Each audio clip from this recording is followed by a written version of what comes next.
guys, and welcome to my channel. I am so excited to create a video all about 10 tips to survive the first year of teaching, so that 1, you can continue the profession, 2, impact the lives of your students, and 3, not burn out. You might be wondering, what makes me qualified to give you tips? Well, I have been teaching for 7 years and I'll be starting my 8th year in September. Who is ready for the tips?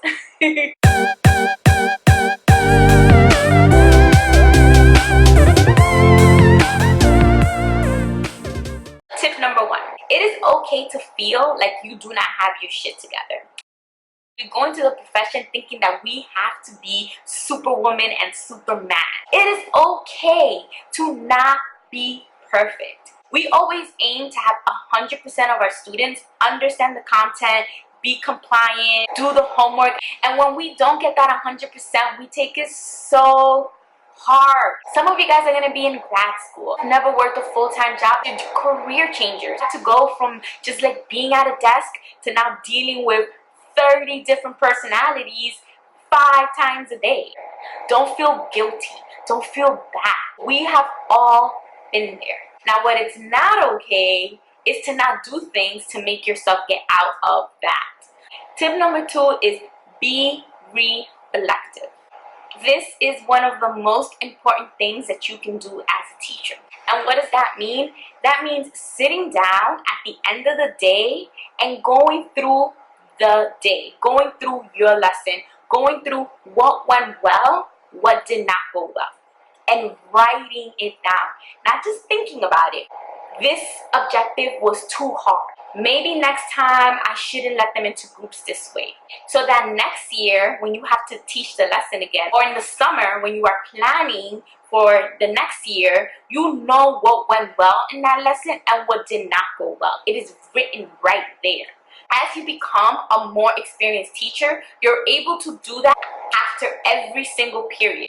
So sometimes I'll plan and I'm like, this lesson's so good, I can't wait to teach it. And then I start teaching it and I realize, I should have done this and I should have done that. And then making sure that at the end of the day, whatever little changes that I did throughout the periods, I write it down so that next year, I'm ready. Tip number 3, stick to your word. You don't want to be known as the teacher that says, I'm putting grades up tomorrow, and then you put it up next week. If you guys don't do this, I'm going to fail all of you guys. Stick to your words. The kids will sniff out all of your lies and they will come at you. They will take advantage of you and they will try to get by because they know you're not sticking to your word. And little things like, if you say, I'm not moving forward until the whole room is quiet, do not move forward. You wait. It is okay to wait. What I'll do, instead of moving forward, there's usually like 1 or 2 people not trying to pay attention or whatever it is. What I'll do is that I'll call them out very subtly. I have 98% paying attention. I'm missing 2 people, and I'm going to wait for those 2 people. And usually when you say that, oh, it's me, and they'll quiet, and then you keep going. Stick to your word. 4, routines, routines, routines. You need to create routines. As humans, we love predictability.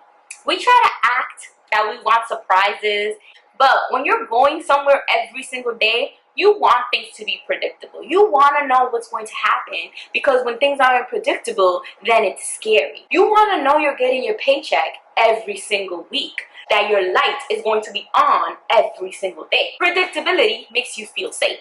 It's the same exact way in your classroom. So creating routines that keep things a little bit predictable for your students helps out classroom management. It makes your classroom run efficiently, so that even when you're not there, your students are still able to participate in the classroom activities because they know the routine. So little things like, 1, where do you stand when your students are coming in to your classroom?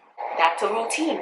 Where do they pick up the papers that they're going to need for the day? Do you give them out yourself every day? Or is there a location in the room that they can just go and pick it up? That's a routine. When you're getting into groups, do they just randomly come together?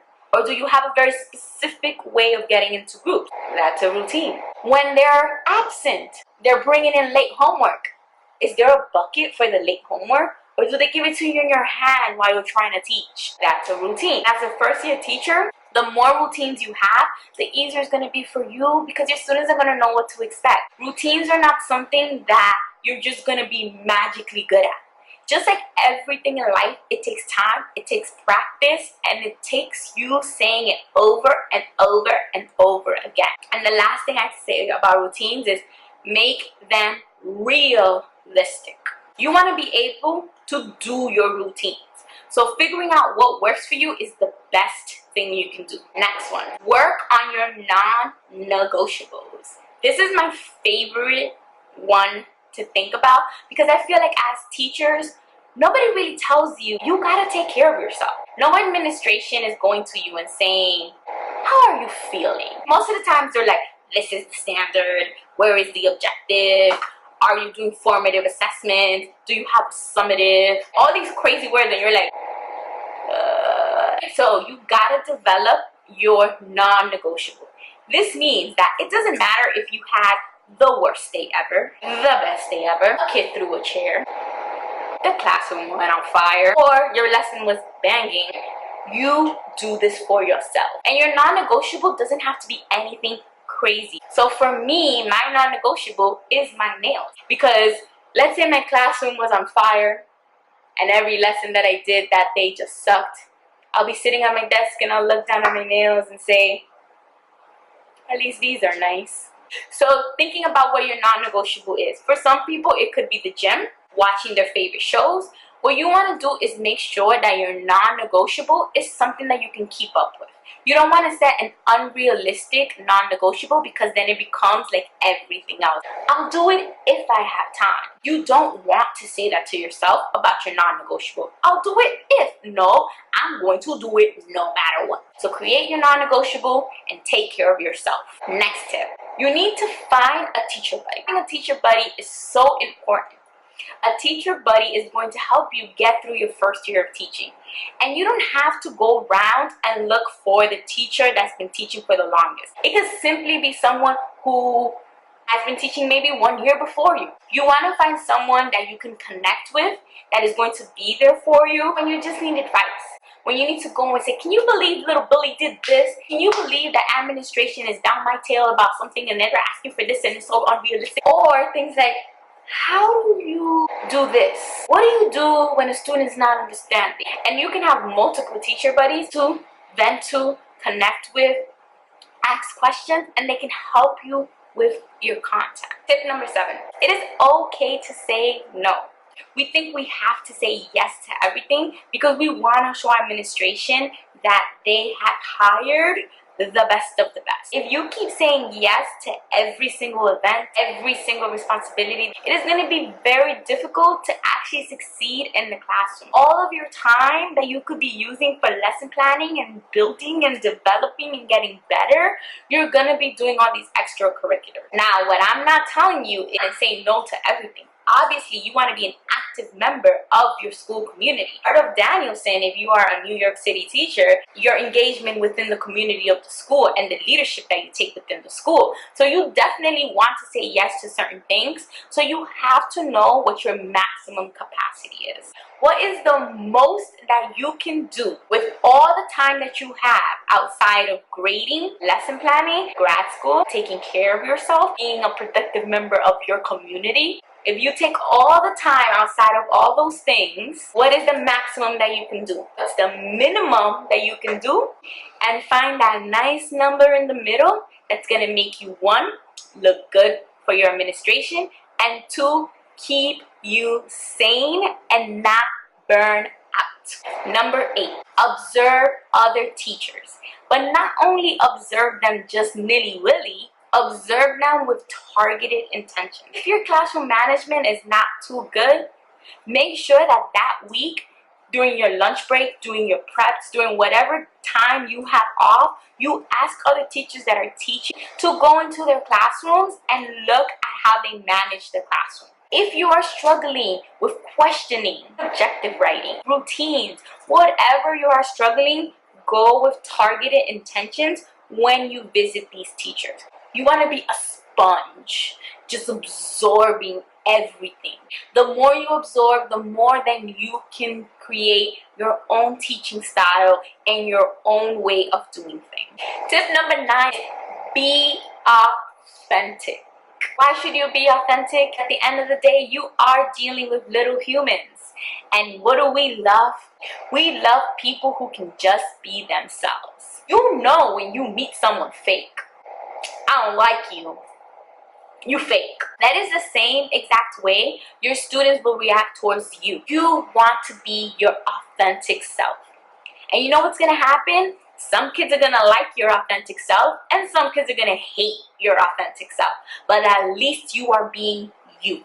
The more yourself you can be, the better it's going to be to teach. It's not going to feel like you're going into work to put on a mask. Authenticity sells, whether it's products, influencers on Instagram, billboards, commercial. We want it to be authentic. We want to connect, and we want to know that people are being real with us. So think of your students that way. I'm very expressive, and if you have not gotten my expressiveness by this tip, then maybe you have not really been paying attention. I am the same way in my classroom. I am expressive. I talk with my hands, and I'll see my students in the back. Guess what?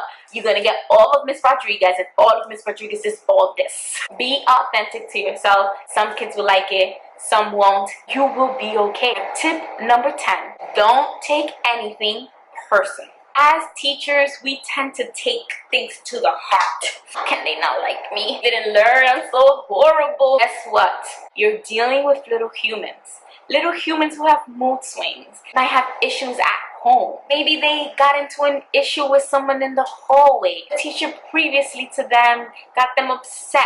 Someone stepped on their sneakers. The train was too packed. Take their little brother and sister to school in the morning. Didn't sleep last night because they just have a new baby in the house. Cry and cry all night and they just not sleeping. And they come to you and they lash out on you. You're like, what did I do?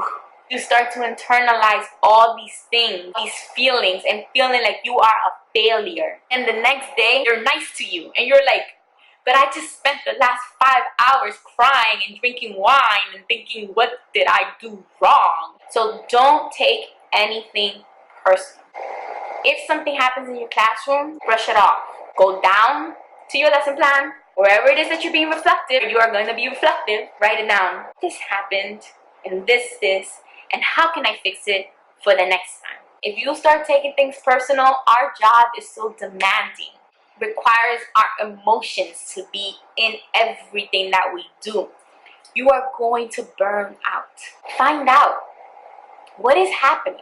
Something must be wrong at home, or maybe I said something that was not correct or was not tolerant, and I need to figure it out, versus taking it super personal and drinking a whole bottle of wine because you're trying to handle the day. Recap of my 10 tips, and I hope you guys enjoyed, and please, please, please let me know if you want me to expand on any specific tip, because I will definitely expand. Tip number 1, it is okay to not have your shit together. Number 2, be reflective. Reflect, reflect, reflect. 3, stick to your word. Your word is everything, especially as a teacher. 4, routines, routines, routines. Set up routines that keep you sane and that keeps consistency within your classroom. Number 5, work on your non-negotiable. You matter. It is not only about your students and work. 6, find that teacher buddy. I'm that person in the building that is going to help you survive. Number 7, it is okay to say no. And know your maximum capacity. Don't get burnt out. Number 8, observe other teachers, but observe them with targeted intentions so that you know what you are looking for. Number 9, be authentic. Be yourself. Number 10, don't take anything personal. See things as problems and solutions. Once again, if you are not subscribed to my channel, please subscribe so that you don't miss any of my teaching videos. And I'll definitely create videos on routines, classroom management, best practices, because I want to share all the knowledge that's in my noggin. And aside from teaching, I also have hair tutorial videos, travel videos. So thank you so much for staying to the end of my video.